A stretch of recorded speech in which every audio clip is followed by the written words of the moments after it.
Hey guys, welcome back. Today's video is going to be a walkthrough slash check-in on my whole plant room and just kind of seeing how they're doing after quite a rough winter slash early spring. A lot of you guys will know this if you're not new to my channel, but this past winter has not been the best season for my plants. I've had a lot of life stuff happen that made me not able to prioritize plant care. So I've been really inconsistent with watering. I haven't been able to like unpot or repot plants that were having issues and diagnose them. So I've been kind of letting them fend for themselves for a long time. And it wasn't until like maybe a few weeks ago, maybe up to like a month ago, that I really started to actually get back into plant care and like individually care for plants. So for better or for worse, I'm going to show you how they're all doing. Some of them are bouncing back beautifully. Some of them are still going through it, but a walkthrough video is really useful for me because I can give you updates on like repots and updates on substrate changes and just in general like notable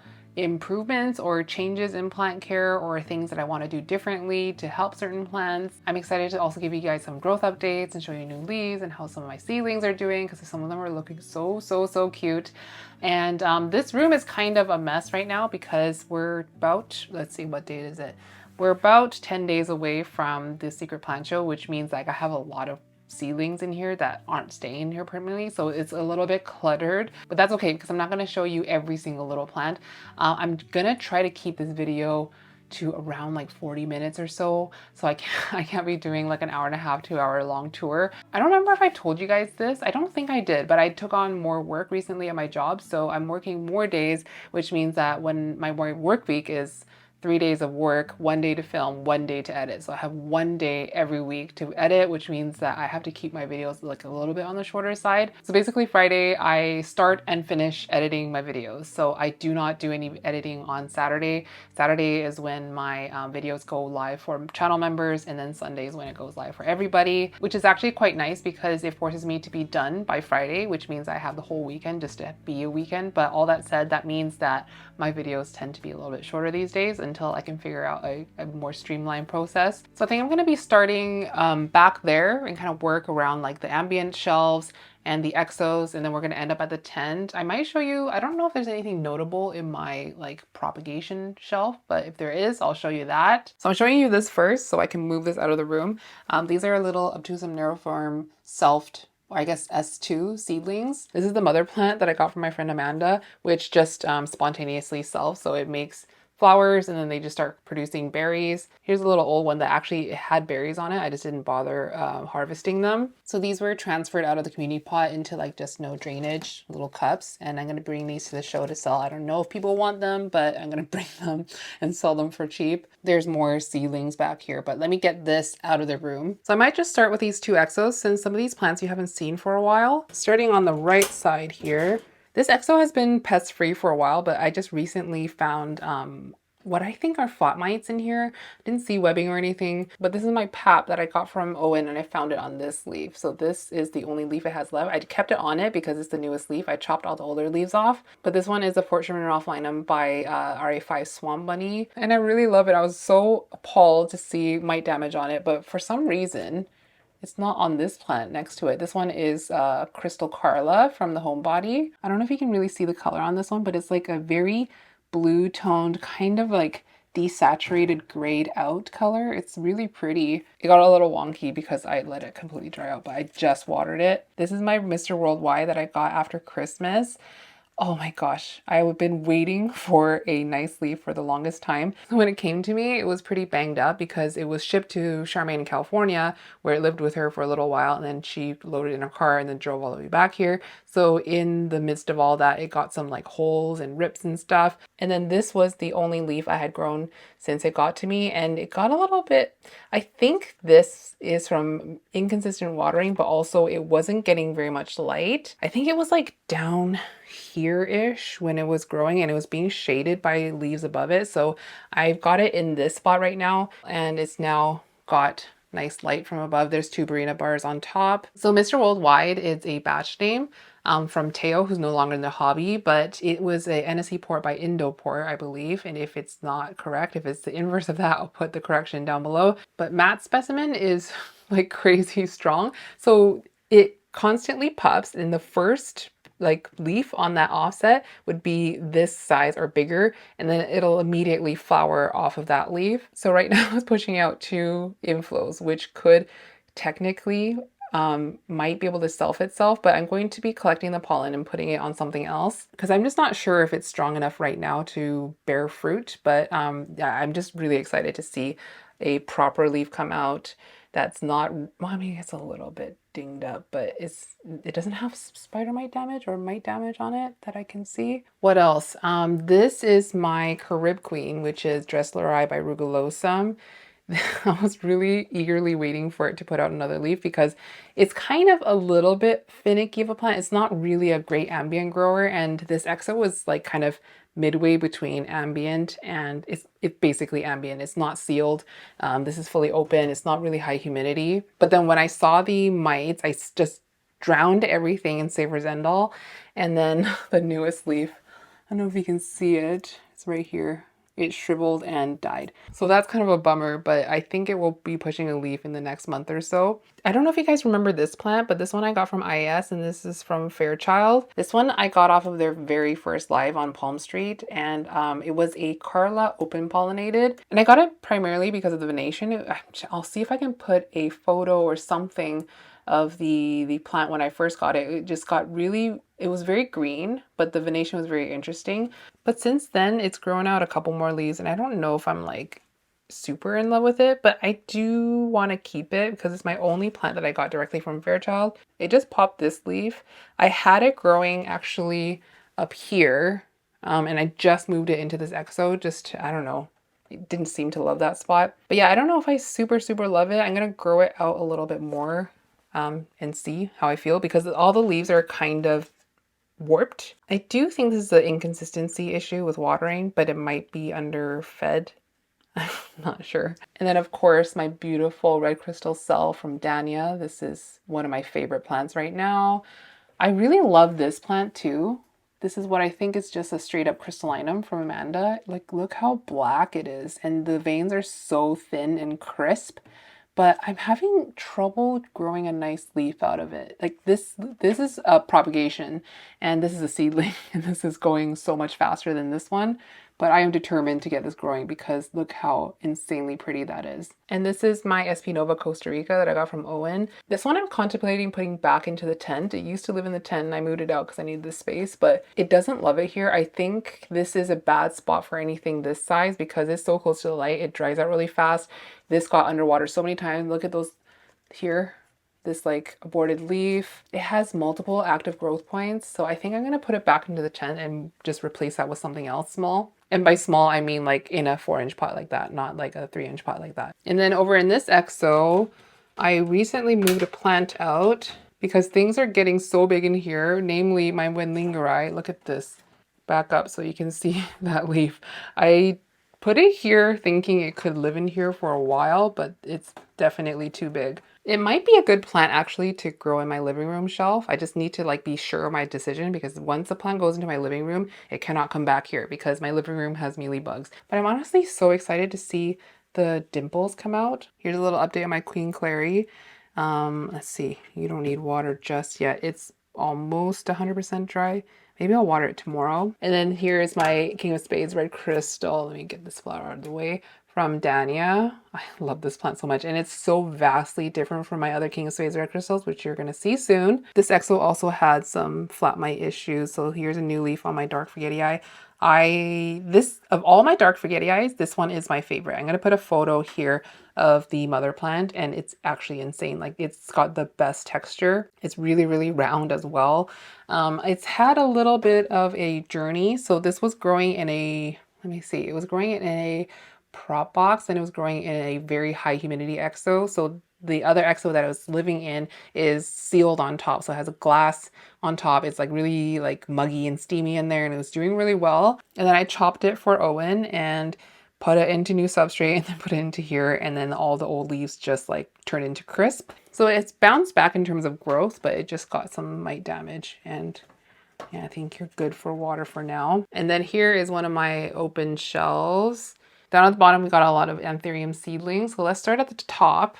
This is Gerald Best Woo's First Night from Amanda. Let me show you the newest leaf. So Gerald is a like pap hybrid, and that was crossed with Bessie Af, and then crossed with Woohoo's First Night was actually the mother plant to this one. So this was a cutting off of that Woohoo's First Night. But I feel like the Bessie Af really comes out in like the overall leaf shape and the venation pattern, but the veins are really, really, really thin. My Windlinger I put on an inflow, and I just love how angelic it looks like right under the Soul Tech. It looks like it's glowing from the heavens. This is my Forgetty Eye by Carla Amanda, and I don't know why it's horizontal. Like, what are you doing? This one was moved cold turkey out of the tent to this spot, and it doesn't seem to be throwing a fit. It's flowered since then. Oh, we got some pollen to maybe use on something. I'm just waiting for a new leaf because I really like this particular Forget Carla cross. And then this is one of my King of Spades red crystals. Like, look how different it looks to this one. Crazy. This one is very red crystal leaning. This one actually is holding on to the pink for quite a long time. Like, this leaf has been hardened off for a while now. And this one is like really round, but it stays really small. I moved it to a better lit spot. It used to actually live down here, kind of like behind other plants. So when I moved it here, I'm hoping to see some bigger leaves from it because I really like how circular they all are. Like, it's very different. You're gonna see my other one from this batch. It's in the tent, so you're gonna see it later, or if you watched my last week's video, it was in that video. But this one's the only one I have that has purple emergent leaves, and for some reason it's holding on to the pink vein down the middle. This one is Novelty G Ace of Spades. I recently just chopped all of the leaves off. So it had a few leaves and they were just kind of like dinged up and ugly, so I just kept the newest leaf. This was a not yet hardened off leaf when I did that, and it doesn't seem to be throwing a fit. It flowered pretty soon after. I currently have it in the Jomo Studio peanut planter, which I really love. I just put it in there because I wasn't sure where to put the peanut planter, but it kind of looks nice on this shelf and I want to get more for this shelf. And then this is Charmaine's King of Spades. So it's the same, she got it at the same time that I got my original King of Spades, which is down here. You're going to see in a second. She always had trouble with this one, so she gave it to me to see if I can do better with it. And so far, I mean, nothing has really happened. I potted it into a bigger pot into tree fern pond. It has rooted out a bunch. If I can just show you the other side of the pot. I just watered it, so it's looking a little bit dark, but it has rooted out in the substrate, but no active growth point at the moment. So we'll see if I can do any better with it. I'm not really confident that I can. This is Dark Phoenix by Ralph and Fort Sherman from Cartel. I moved it out of the tent because I just need the space. It's getting a little bit big and I thought it could do well in ambient. This is the first leaf grown in ambient, so it got a little bit ripped coming out and expanding. But I really like this leaf because it's the most textured of any other leaf it's grown. Like, leaves grown in the tent were a lot more smooth like this, but this leaf, it looks like a completely different plant, and it did have very vibrant orange veins, which just looked a lot more striking. I don't know if it was like the temperature out here, maybe it's not as warm as in the tent, but I was really pleasantly surprised by how good this leaf looked, like just in terms of how much it changed in its morphology since coming out of the tent. It's just more intense in every way, like more intensely textured, more intensely colored. Here's another one of my favorites from Amanda. This one is like a mag hybrid selfed. It's so round. I do have this issue with a lot of my ambient anthurium where like it comes out looking nice and then over time it starts to like warp like this. I honestly feel like it's a watering thing, but possibly like watering in conjunction with nutrient deficiency. This one's always flowering. Always flowering. But look how dark it is. It's so black. It's very similar to that crystallinum I showed you earlier. Here's my little garden center clarinervium, which doesn't look like a classic clarinervium. This one was a double-headed one that I recently separated into two plants in a video, and I don't really see roots yet, but on the other one, which was smaller than this one, I thought the smaller one was going to be a little bit slower, but this one is actually a little bit slower. The other one has already pushed out a leaf, pushed out new roots. And here are my seedlings. I want to show you these. These are my Carla Bivevs, which are turning out so cute. Look at this. I separated out some that I think are possibly like keepers. Maybe this bin. I don't know. Probably I won't keep. Maybe I will. I don't know. If I have the room, I'll keep all of them. But these are like a little bit bigger. Look at this one. It's going to be really big soon. It's not going to fit into this bin after that leaf. There's another one that I thought was interesting because of the bumpiness. So when I made this hybrid, I really hope for at least one specimen where it takes after GPH, because the Carla Bivev that Carla used in that was GPH. And I was really hoping for one that's kind of like narrow with like very strong primary venation, very little secondary venation, and has that really like jaggedy kind of look.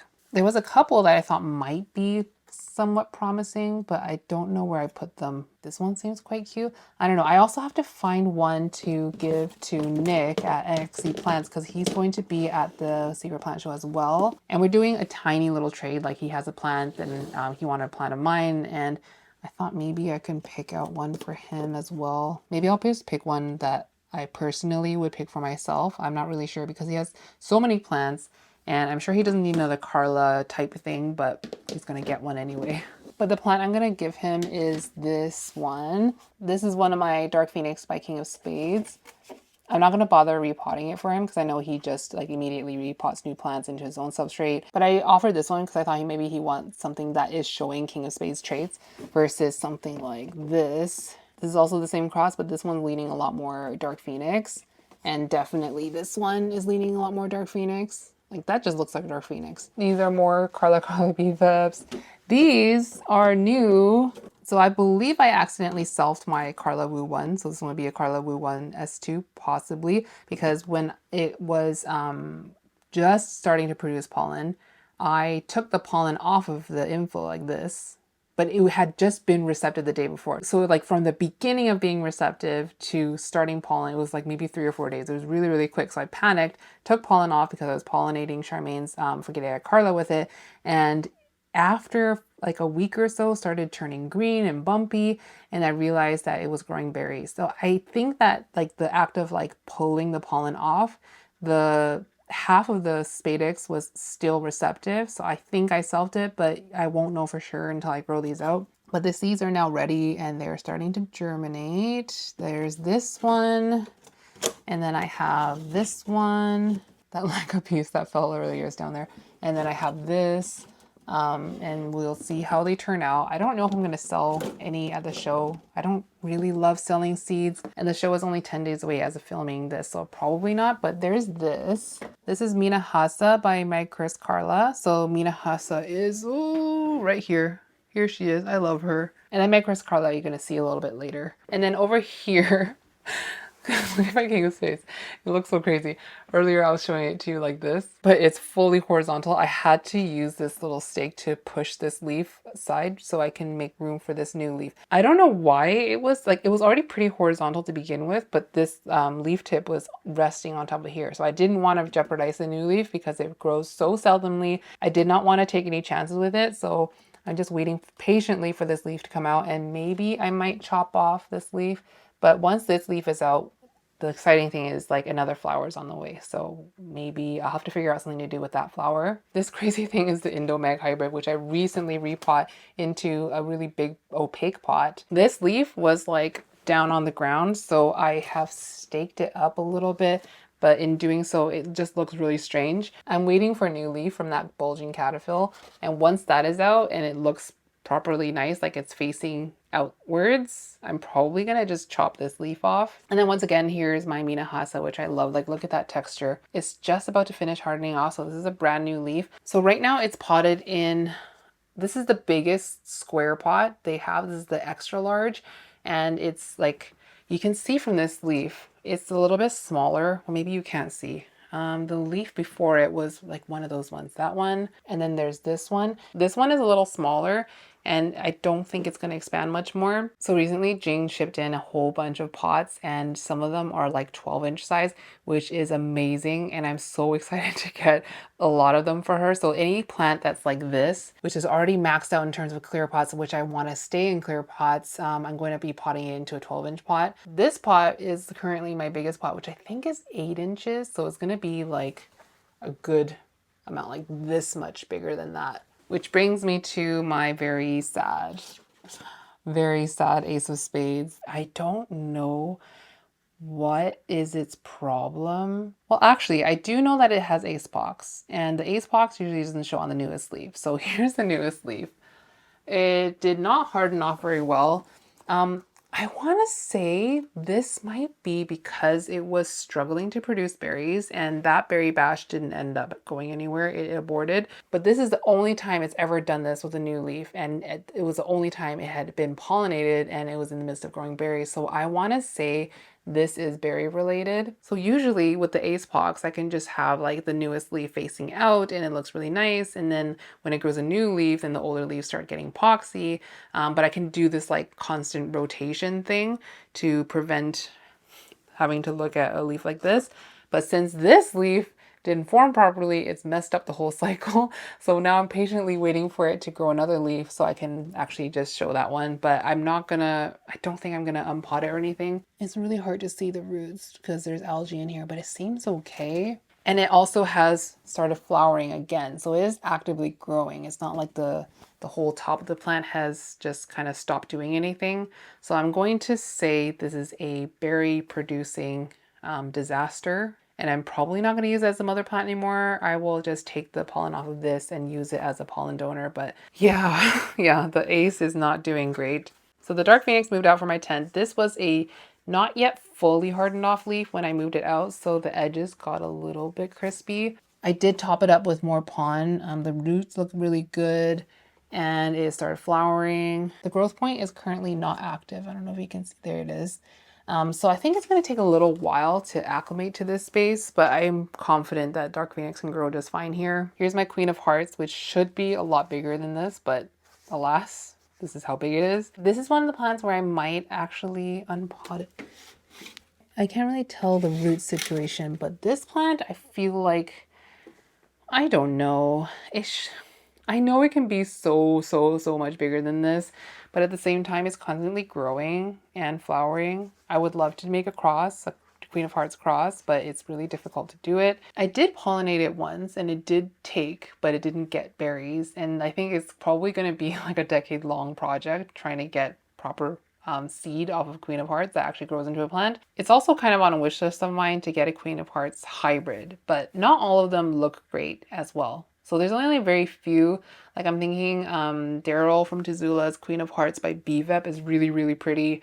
I think some of them look a little bit nondescript, but anyway. This is a Dock Block Michelle from Home Depot, which is not loving possibly this substrate. So this is potted in tree fern soil, but the soil that I used in this one is sea soil, which is I think it's local to me, or at least in British Columbia, and it's often used in outdoor gardens, and I wanted to use a peatless soil option, and the plants, it's very hit or miss, and I think this is one of the misses. When it came to me, it was already like this. So this is the older leaf, but the new leaf is not cute. It's done hardening off and it's just this big. I don't necessarily think it's a light thing. Let's just double check right now with my light meter. Yeah, it's like 150 foot candles. It's not so little that it should be stunting growth. I do think it's probably the substrate. So I'll move this into, I might do like a little step treatment plan for it. So I might do like tree fern pon with very heavy on the pon. And I'm going to wait for it to grow out a properly formed leaf before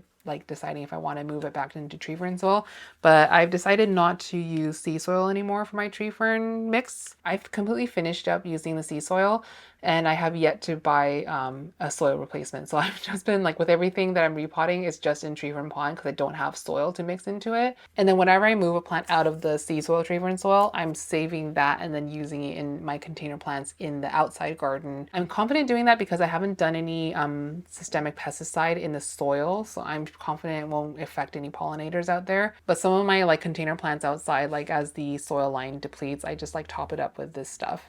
It's kind of bougie to use tree fern in my outdoor garden, but I don't want to use this with anthurium because it's so hit or miss. So I don't know if like the plant that I planted in will appreciate it. So anyway, all that to say, I still need to buy a new soil component, and everything I'm repotting right now is going to tree fern pond. I forgot to show you this. This is my Diabloense. This used to live in my tent, but I moved it out here because it's getting too big and it was also too close to the light in there. It was getting a little bit bleached like this. So it's like honestly a lot happier. It doesn't need the humidity. It just put out this leaf, which is freaking amazing. I love the texture on it. It's so rubbery. It's very silvery. It's got a blue tinge. This was the last leaf and I honestly feel like it is getting a little bit bluer. I was talking to Josh about this and he is obsessed with Diabloense and he wants to get another one. He said he wants one that's more blue And I said maybe it's like a light thing because I did notice, and it might just be in my memory and I might be manipulating myself, but I honestly feel like it's a little bit more blue here in this spot. It's not very close to lights versus in my tent when it was like this close to a light. I would love to propagate it, but the stem is honestly like the internodal spacing is so tight because look how many leaves are in this little 1 inch space. It's like 8 leaves. And then look how closely clustered all the leaves are. They're all at the same height because they're basically growing out the same like node. It's not the same node, but they're like millimeters apart. But I do love this plant and I feel like it is very pest resistant because it is so waxy and thick, because I've never ever seen pest damage on it, even though it probably has been exposed to pests at some point. And then here's my Begonia labersia, which I moved out of my tent. Oh my gosh, it's really light now because it needs water. I moved it out of my tent, but look, it finally lost the silver almost completely on this new leaf. This was my goal always with this plant, is to completely lose the silver. It's not fully hardened off yet, so when it hardens off, it's gonna be like more black, like basically all this color. So I'm excited for that. I think I might take the top cutting off, try to root it and just grow it on, like just kind of start the plant over. But I also think that in doing that, it's going to revert back to this, which would be a shame. But for now, it seems like really happy in this spot.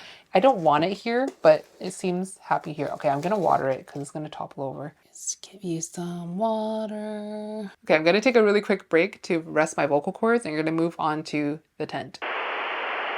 So before I start showing you the tent plants, I just want to give a quick little recap on the challenges I've been having with it, and also just to give some background information on the actual setup, because I always forget that there are new people coming onto this channel on a daily basis. So I always like usually talk to you guys as if you've been here for months and months and months and you know like everything I've said in past videos, but I have to remember that's not always the case. One of the most frequently asked questions I get about my tent is how big it is, because I think it reads much bigger than it actually is, and also based on how many plants I've just crammed in here, it looks a lot bigger. So it is 4 feet wide, 5 feet tall, and 3 feet deep. So it's not a very big tent by any means. I do not run any fans in here, and I've never run fans in here. And it has quite a few lights. I have 1, 2, 3, 4, 5, 6, 7 Barina bars in here. They're the 10-watt T5 Barina bars. The reason why I don't run fans in here is purely because of laziness and not wanting to spend money on little computer fans to hook up in here. So the only airflow that gets introduced into the tent is when I open the tent, which is ideally once a day. But then when I get busy,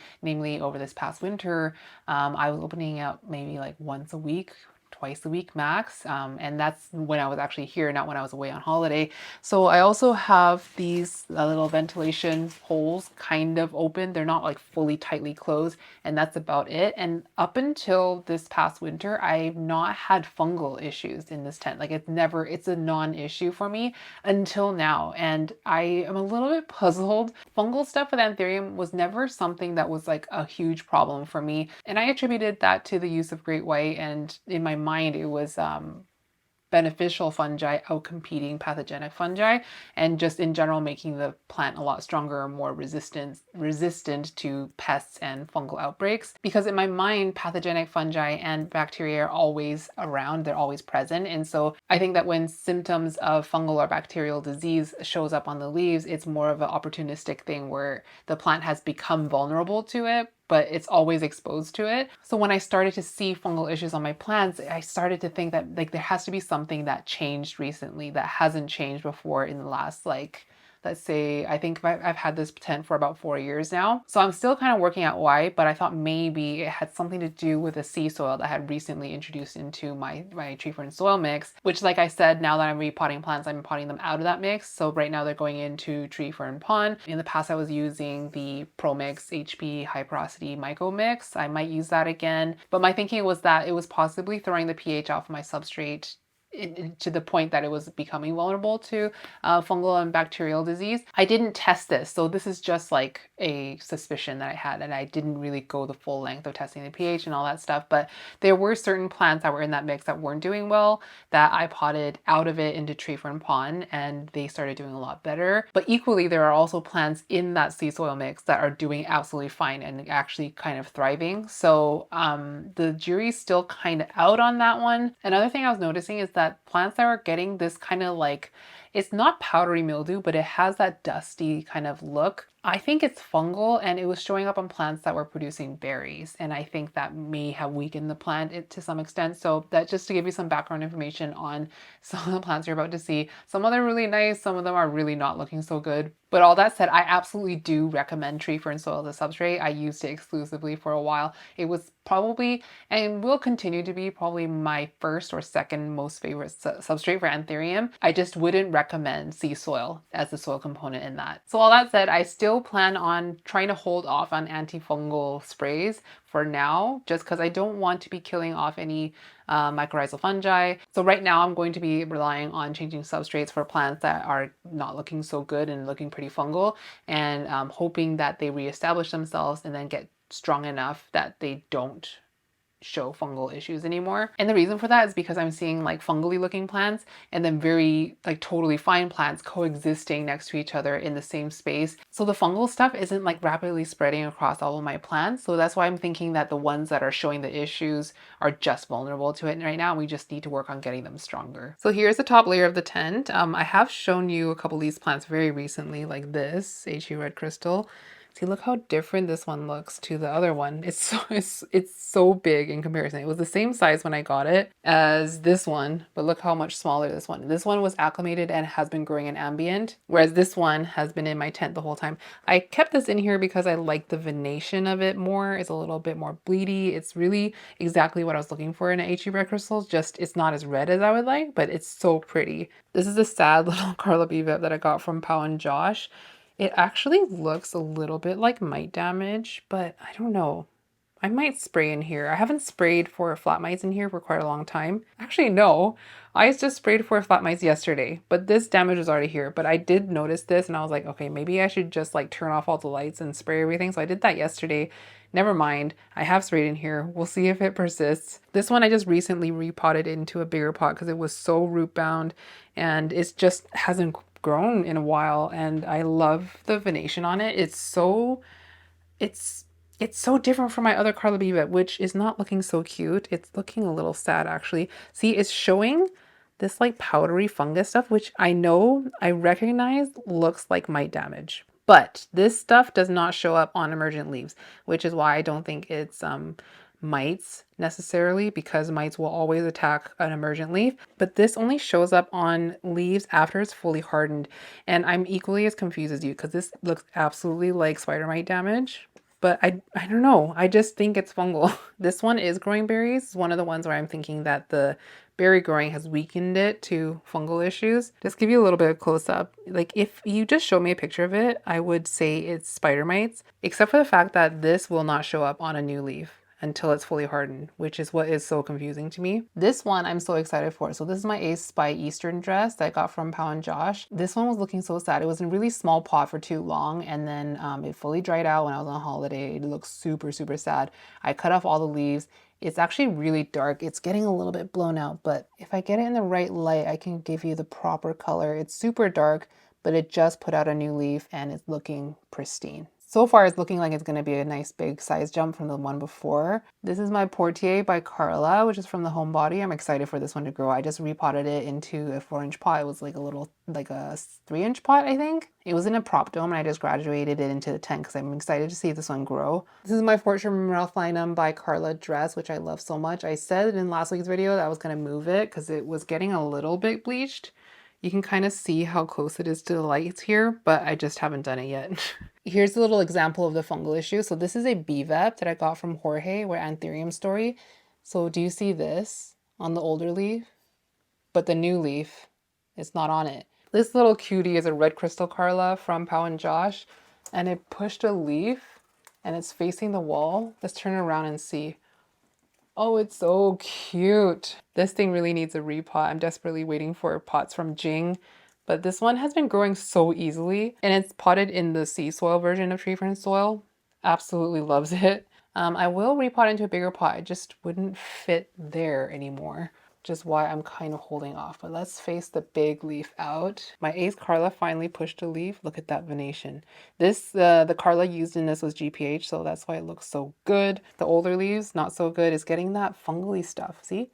Right here. But again, on the emergent leaf, no damage whatsoever. It's like completely fine. There's no speckles. It's only on the old leaf. This is a hybrid I made, which I'm so proud of. This is Pap RA5 by Fortune Ralph Lynam. RA5 is currently in my guest bedroom, but the Fortune Ralph Lynam is here. So this is the dad, and it really did take after dad. Like, it looks so pointy.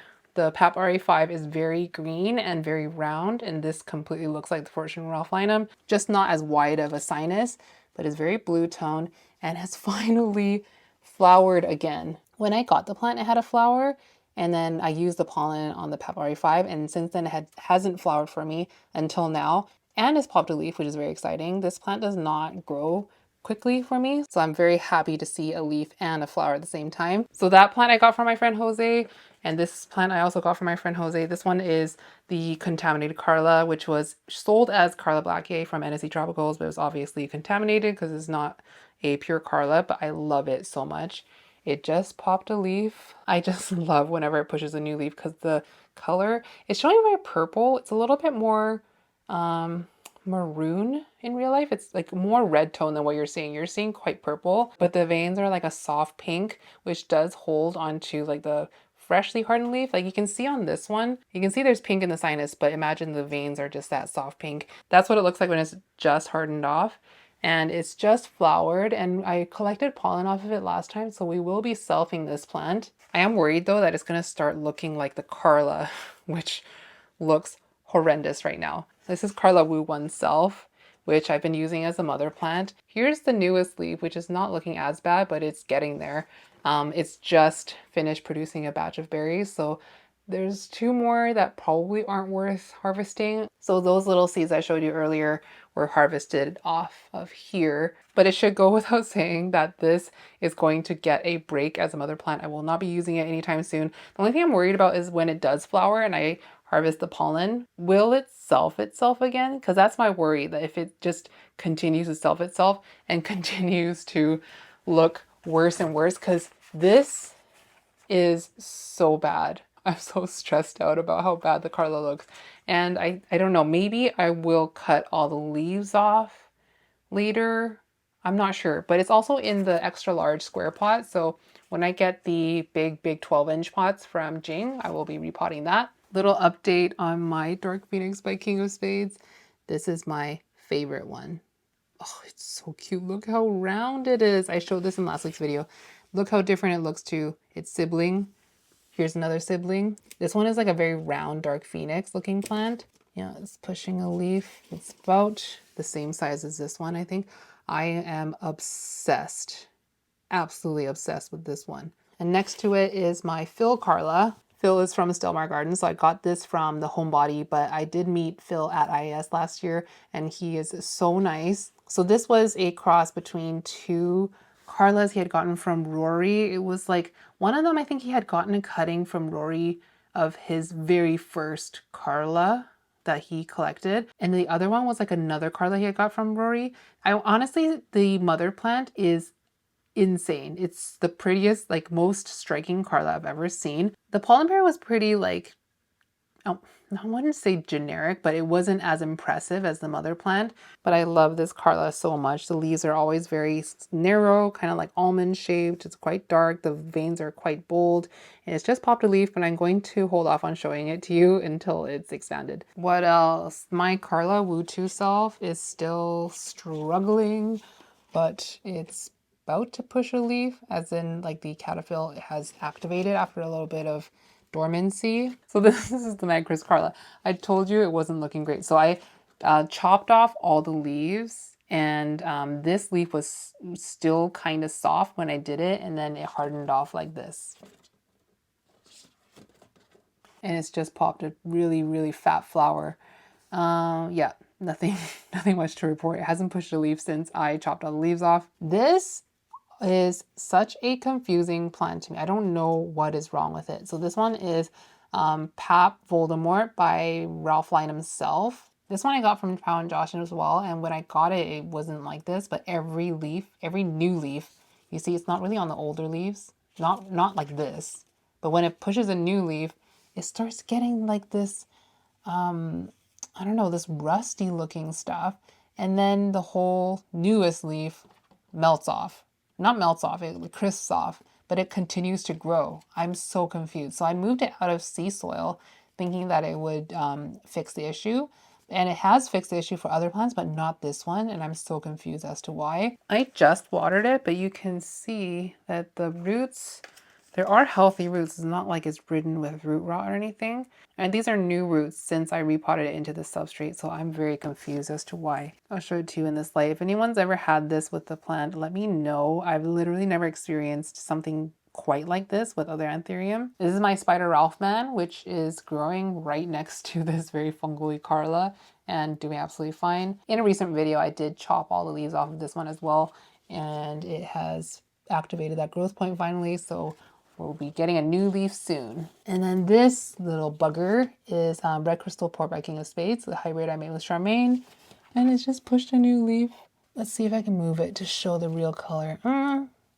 It's more red in real life. It looks pretty brown, but it is very bright red in person. So I just pulled one of these domes out from my little propagation slash seedling shelf because I wanted to give you a little update on this little Carla. So the Phil Carla I just showed you put out a little pup, and I did remove it a few videos ago, and I wanted to give you an update on it because it was a little bit like it had only a root this big on it, one single root and a very small stem, maybe about this big. So it was a little bit dicey. It could have stayed attached to the mother plant for a little bit longer, but I removed it. So this was the newest leaf on it, and it did not like get wilty or anything in the dome. I can see a little root on the side here. So either that original root rooted to the side, actually no, I remember potting that root right up to the edge, but where is it? Because I wanted to be able to monitor the growth of that root, but I don't see that original root anymore. That's interesting. But anyway, it has popped a new leaf. You see it? It's right here. And also I had a Brielle that was two-headed, and I separated it into two. Totally fine. I see new roots. This one I only see new roots up here. I don't see it on the side of the pot just yet. Wait, there's a root. This one, I just see a new root at the top of the substrate here, just kind of crawling along the top. Neither of them have pushed a new leaf yet, but at least they are surviving. Here's another dome. I mainly wanted to show you this King of Spades. I don't know how many of you remember this one King of Spades that had growing in my Mills bow, and it dry rotted all of its roots off because I probably didn't give it water for like 3 weeks to a month straight. And I was doing that like over and over and over again and just had enough. So I rerooted it from scratch in tree fern. Look at those roots. It's all coming out of the sides. I need to repot this ASAP, and it's been loving it inside of this dome. It is getting a little bit bleached because in that window in the spring, summer, you do get like pretty strong light, like right now actually. So if it's getting sun in the afternoon, sun is setting, that mean it's west facing. You guys know I'm directionally challenged, but anyway, it is getting a little bit bleached, so I do want to repot it and move it out of there. But look how cute it's becoming. I think when it was just a little bit smaller than this, I was very interested in it because it had more of a wider sinus, so I was hoping that it would turn into something like a butterfly, but it hasn't, but it's totally fine. I really love how clean the veins are on this one, and here's the newest leaf. So yeah, I don't know if I want to pot it into a 5-inch pot or just a good old-fashioned 4-inch pot, like something like this. I don't know, because I think it's so full of roots that I think it's going to fill out a 4-inch pot super quickly. So I might put it straight into a 5-inch, but just keep it a little bit chunkier just because I don't think it's going to appreciate being super wet all the time. I'm sorry if I'm being repetitive, but for my King of Spades, I've found that they like to be a little bit on the drier side before watering. Not fully dry, but not as constantly wet as I keep other anthurium. And then this one is a prop of the dark forgetii I showed you near to the beginning of the video, the one that I said was my favorite and got some mite damage. So this is another prop that I took, which is also getting a little bit bleached, but do you see that texture? And look at the texture on the new leaf. So this plant looks so good whenever it's growing in high humidity. I really do struggle with forgetii in ambient. At least the specimens that I've owned, I've never owned one where, actually no, I haven't. I've never owned a forgetii that can consistently put out pristine leaves in ambient the way some other anthurium can, but I do think I should move this one out of direct afternoon sun. And then other than that, I just have some of my stragglers from past seed batches. Nothing too crazy in there. More Carla bivalves. This one is very big compared to the other ones. They're very variable in terms of size, but all of them are starting to size up bit by bit. Nothing seems overly struggling. I'll be bringing some of those to the show as well to sell. Anything that doesn't sell, by the way, I will be listing it on Jing's website, planthappens.com. By the way, if you did see there was a huge spider on this side, I'm so sorry if you're scared of spiders. I mean, it wasn't huge, it was just very spidery. Okay, and lastly, these are Indomeg by Megchris Carlas. These little seedlings have been just trucking along. The silver is starting to show up. I will be bringing this to the show as well. And then a really quick update from my DIY pond video. So my reason for making the DIY pond video is because I completely ran out of lechuza pond, couldn't get any more, and I decided to finally use the ingredients that I had to make a DIY pond, and then I moved a lot of alocasia into it. And the alocasias did not skip a beat. Like, they just resumed growing as if nothing happened, which is usually not the case whenever I repot alocasia. Like, they usually drop a leaf or two at the very least, if not completely defoliate. But this one was one of them. This one was also one of them. They are happy as a clam in this mix. And this is a Frydek that's green on green variegation. Here's an older leaf. I was on the fence about keeping it, but now that it's sizing up, it is really starting to grow on me. But that's what I want to show you from here. Like, the DIY pond has been so nice. Not only are the plants that were potted in the pond doing really great, it's been really nice to have that to amend tree fern with. So since making that video, I did make 2 more batches of DIY pond because I've been using it so much more than I thought I would be. But anyway, that concludes my walkthrough. I'm honestly not thrilled to have shown you so many plants with issues, but at the same time, I'm really happy to document these really sad plants, because if I'm able to fix a plant in the future, I'm able to use this footage as reference, and then I can, go detail the treatment plan that it went through and what it ends up looking like. So I feel like that in itself would be more helpful to people. With that said, thank you guys so much for watching. I hope you enjoyed it. I love you guys so much, and I'll see you in the next one. Mwah!